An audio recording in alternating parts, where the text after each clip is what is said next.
સુરતના લાલગેટ વિસ્તારમાં માથાભારે સમીર માંડવા ઉપર ફાયરિંગ કરનાર આરોપીને ઝડપી પાડી કાયદેસરની કાર્યવાહી હાથ ધરી છે।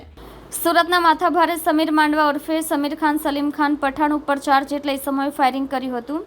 આ ઘટના ત્યાં લાગેલા સીસીટીવી કેમેરામાં કેદ થઈ હતી, જે સીસીટીવીના આધારે પોલીસે આરોપીઓને પકડી પાડ્યા છે। લાલગેટ પોલીસે ચોક બજાર વિસ્તારમાંથી 4 આરોપીઓને ઝડપી પાડ્યા છે।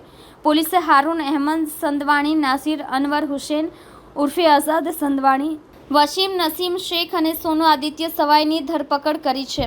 પોલીસે આરોપીઓ પાસેથી ગુનામાં વપરાયેલા હથિયાર પણ કબજે કર્યા છે। આરોપીઓએ સાથે રાખીને પોલીસને ઘટનાનું રિકન્સ્ટ્રક્શન કર્યું હતું।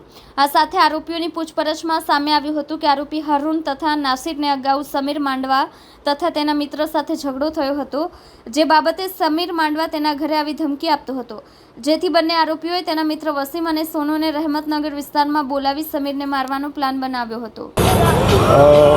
ગઈ તારીખ 19/5/2025 લાલગેટ પોલીસ સ્ટેશન વિસ્તારમાં ફાયરિંગ કરી અને હત્યાની કોશિશનો ગુનો દાખલ થયેલ।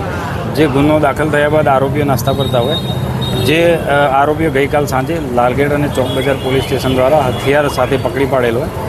જે ગુનામાં બનાવવાળી જગ્યા અત્યારે આરોપીઓ બતાવતા હોય, જે આરોપીઓને સાથે રાખી અમારા second police inspector RM Thakor સાહેબ સાથે અહીંયા ગુનાનું રિકન્સ્ટ્રક્શન અત્યારે કરવામાં ચાલુ છે।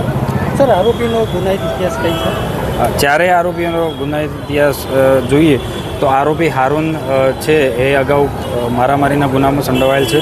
આરોપી નાસિર અનવર હુસૈન છે એ અગાઉ ખૂન અને મારામારીના 3 ગુના અને ઘૂસી ટોકનો 1 ગુનો નોંધાયેલ છે। આરોપી સોનુ આદિત્ય સ્વાય એ પણ અગાઉ ખૂન, લૂંટનો ગુનો અને ઘૂસી ટોકના ગુનામાં સંડોવણી થયેલ છે।